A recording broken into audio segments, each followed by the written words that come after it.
First time तू माझ्याबरोबर पिऊन बसला. तुला कितले पिऊ जाय आणि कितले खाऊ जाय खा. बोललो बाजू मागे ये होता. अरे प्रणय, अरे इतकं म्हणजे पाडे तुझं जातो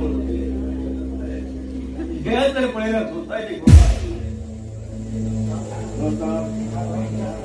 या पुराणात किती असा आणि किती नाम या प्रणयाला एकट्यातच खबर असा आणि पडात पळू सुद्धा नाव.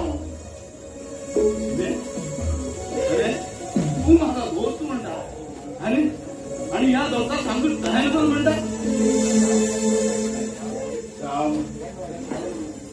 ज्यांना माझे बिझनेस टॉप लिस्टार पावतलो त्यांना तुम्ही सांगतो काय नाही.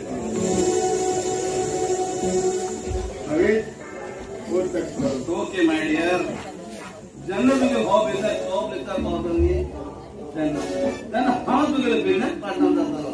ओके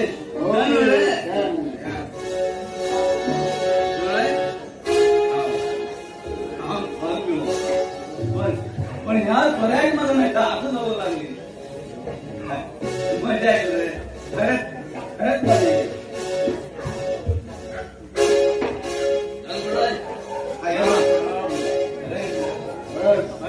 माझे भाव वाट पडेल प्रणय.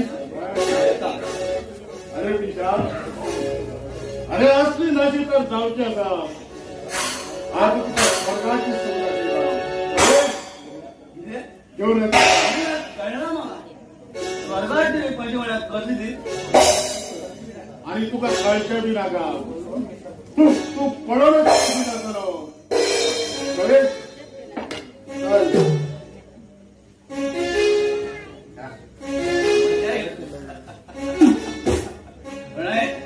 रस्ते पाहिजे केला मिळणार आहे.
खाली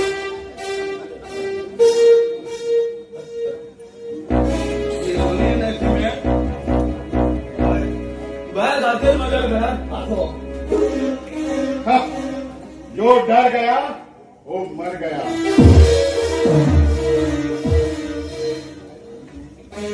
बाहेर मारू आणि बाहेर करू तू किती पिता हा बोले तुझ्या घरा चल झाले तू माझ्या घरा. ला ला ला ला